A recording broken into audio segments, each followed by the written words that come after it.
Bonjour à tous, aujourd'hui je voulais vous parler du Conseil européen dont il y a eu l'accord en fait ce matin et se poser la question finalement, est-ce que cet accord est une journée historique pour l'Union européenne, comme on vient vous le dire, notamment dans les médias, ou est-ce que la France est le pigeon de l'Union européenne?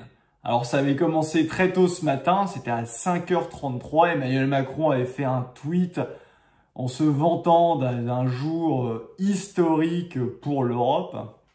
Je lui avais répondu d'ailleurs directement que c'était un jour tragique pour la France et vous allez comprendre pourquoi.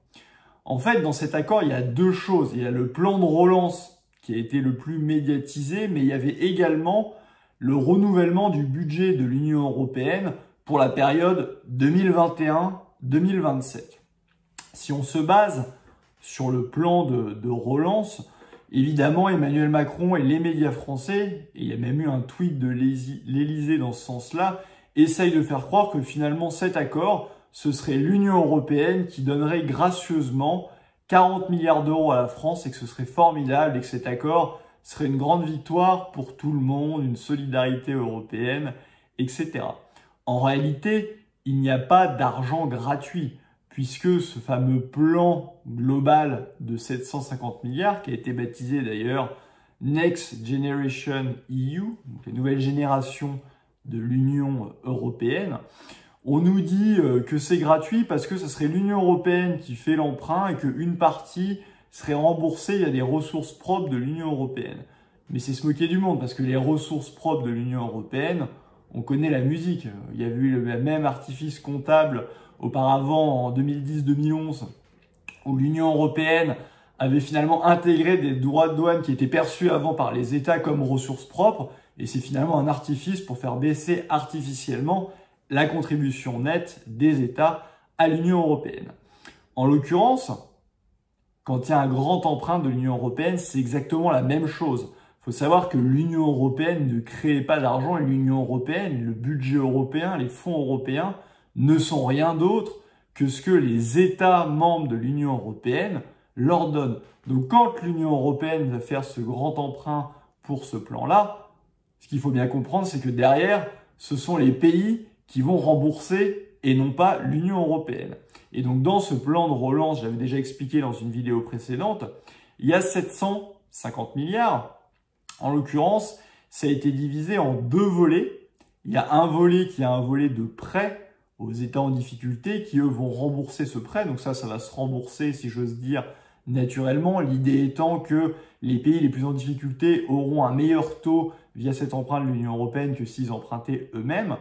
Et il y a une partie dite subvention où là, il y a un vrai transfert finalement entre certains pays de l'Union européenne et d'autres pays de l'Union européenne. Pour ce qui est du volet du prêt, certes, dans l'absolu, on peut se dire qu'il n'y a pas de problème parce que ces prêts vont être remboursés. Mais la France, comme les autres États, la France va garantir ces prêts. C'est pas l'Union européenne. Et la France va garantir pour à peu près 20% du montant total qui est de 360 milliards d'euros. Ça veut donc dire que la France va garantir pour 72 milliards d'euros d'un argent qu'elle ne va jamais toucher, elle n'en verra pas la couleur. Et en plus, il n'est pas exclu qu'un des États ne puisse pas rembourser. Donc ce serait la France qui devrait s'asseoir sur cet argent. C'est vous dire l'arnaque. Pour le volet subvention, rappelez-vous, dans le plan précédent, il y a déjà eu la voilure à baisser. Et ça, on peut remercier les 4 frugaux. Parce qu'il devait y avoir un volet avant subvention de 500 milliards et de près de 250 milliards. Maintenant, les subventions ne sont plus que de 390 milliards. Mais il n'empêche que la France, là-dedans, pour ne toucher que les 40 milliards dont on nous dit que ça serait extraordinaire, la France va verser entre 78 et 109 milliards d'euros. C'est absolument énorme si vous regardez ce qu'on paye par rapport à ce qu'on reçoit. C'est une perte sèche entre 38 et 69 milliards d'euros. C'est absolument colossal. Ça représente 1725 hôpitaux, la construction de 1725 hôpitaux. Et surtout, c'est un engagement qu'on se tient, parce qu'il faut rembourser au fur et à mesure jusqu'en 2058. Donc c'est un engagement de long terme qu'on est obligé de tenir. Les peuples n'ont jamais voté là-dessus, donc c'est encore un déni démocratique majeur. Et j'ajoute que l'arnaque va plus loin que la seule mauvaise opération financière, puisque la France n'aura pas la libre utilisation des 40 milliards qui reviennent. Donc c'est-à-dire non seulement on vous pique entre 38 et 70 milliards d'euros, mais le peu qui vous revient, vous n'avez pas le droit de décider ce que vous allez en faire. C'est l'Union européenne qui va imposer cela. C'est une véritable arnaque en soi. Et ça va encore plus loin, parce que c'est marqué noir sur blanc dans cet accord, et de toute façon on le savait auparavant, c'est que non seulement vous n'avez pas la libre utilisation, mais en plus, vous êtes contraint dans vos politiques économiques et sociales à partir du moment où vous recevez 1 centime. D'ailleurs, c'est mis dans l'accord qu'il y aurait des plans de résilience qui vont être étudiés par la Commission européenne et que ceux-ci doivent être en cohérence avec les recommandations par pays. Quand on dit recommandations par pays, ça veut dire être en cohérence avec les grandes orientations des politiques économiques qui étaient déjà des quasi-obligations de toute façon, puisque vous pouvez avoir une amende de 0,2% du PIB, mais là, c'est au lieu d'amener votre copie au maître, là c'est différent, on vous amène directement la copie, on vous dit c'est ça, on vous donne le budget, vous devez faire ça, et ça veut dire qu'on a les mains complètement liées jusqu'à au moins 2023, donc c'est une perte de souveraineté majeure, et c'est un mécanisme européen de stabilité qui ne dit pas son nom. C'est complètement inutile en plus cette histoire de subvention pour la France. Comme je vous l'ai dit, pour récupérer 40 milliards, on va payer 109 milliards. Il faut savoir qu'à l'heure actuelle, si vous regardez, en plus la France, elle n'a pas besoin de passer par l'Union européenne pour emprunter, puisque la France seule a des emprunts à 10 ans à moins 0,16%. C'est-à-dire qu'on a des taux négatifs. Concrètement, ça veut dire quoi? C'est que si on avait fait cet emprunt seul, sans passer par l'UE, on aurait emprunté 109 milliards d'euros. Plutôt que d'avoir 40 milliards d'euros, on aurait eu 109 milliards d'euros à dépenser. On l'aurait dépensé comme on le voulait, sans aucune contrainte de politique économique et sociale. Et on aurait même gagné de l'argent puisqu'on empruntait à taux négatif. C'est vous dire l'opération complètement ahurissante d'Emmanuel Macron, que d'ailleurs aucun chef d'entreprise sain d'esprit n'aurait accepté de signer ça. Mais pour Emmanuel Macron, c'est encore pire. C'est pour vous dire son incompétence et son idéologie d'Union européenne totale au détriment même de l'intérêt des Français. Mais un chef d'État, normalement, son rôle numéro 1, c'est de défendre les intérêts de ses concitoyens qui l'ont élu. C'est pas de faire de la politique de l'Union européenne. Mais non seulement il a signé cet accord-là, Emmanuel Macron, mais en plus, ça a été celui qui l'a le plus poussé, quand bien même la France était le pays qui perdait le plus.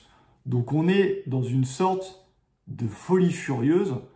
Et le problème, c'est que ça ne s'est pas limité, à ce plan de relance, puisque ça se reflète aussi dans le fameux budget 2021-2027, où Emmanuel Macron a tout sacrifié pour que les fameux frugaux acceptent de signer son accord européen et qu'il fasse son coup de communication. C'est absolument dingue.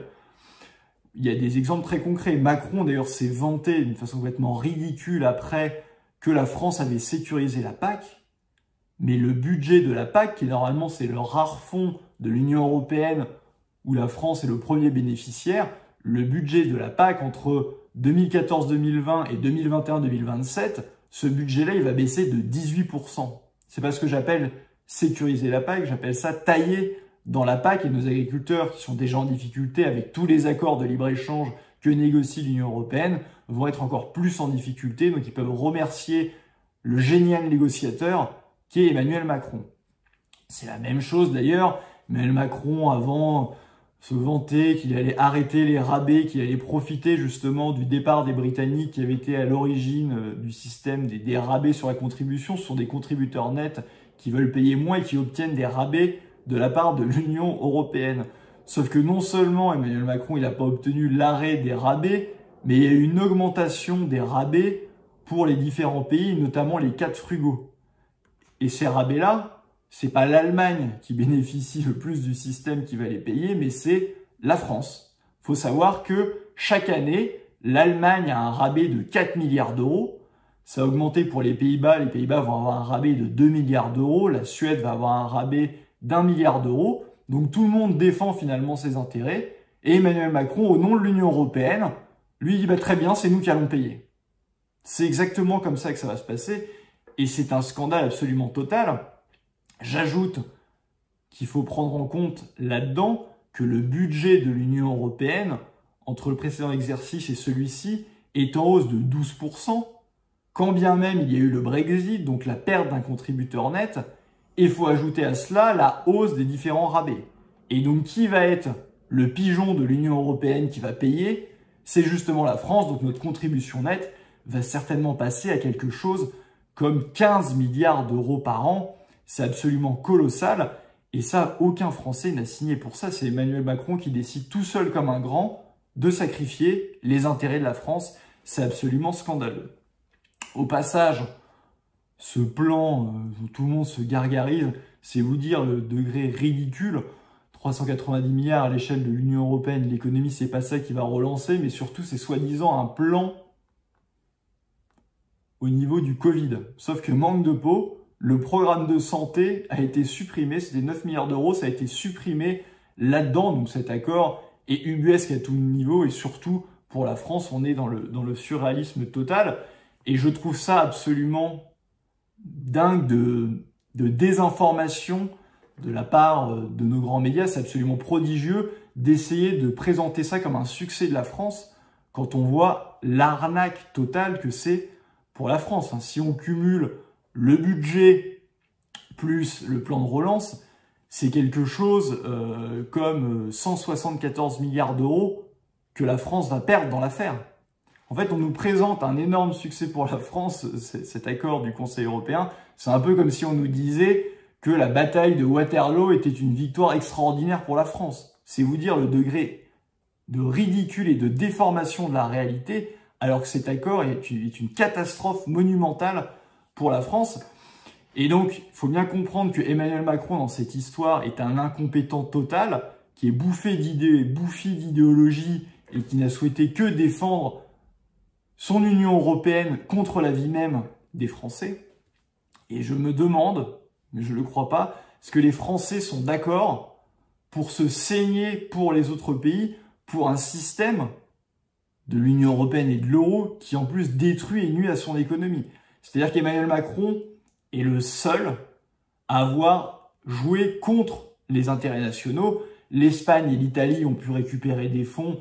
Donc malgré les contraintes économiques, on peut dire que c'est un prix cher payé, mais ils ont récupéré quelque chose.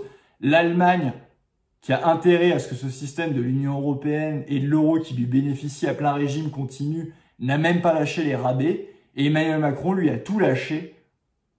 Il va saigner les Français au nom de l'Union européenne. C'est un scandale sans nom et on sait très bien que tout cet argent qui est énorme, 174 milliards, ça représente 36% du budget de l'État. Bien, on en aurait bien besoin pour revaloriser nos soignants, pour réindustrialiser la France et donc recréer de l'emploi, pour investir dans des technologies d'avenir, pour avoir une souveraineté numérique, pour faire une transition écologique. On aurait besoin massivement de ces moyens. Mais non, on va donner ça en pure perte à l'Union européenne et c'est un véritable scandale. Ce plan s'appelle Next Generation EU, donc la nouvelle génération de l'UE, qui nous donne du coup c'est un plan antidémocratique avec un coup faramineux pour la France. Et ben moi j'espère qu'on va avoir une génération Frexit qui va rendre une France prospère, libre et indépendante.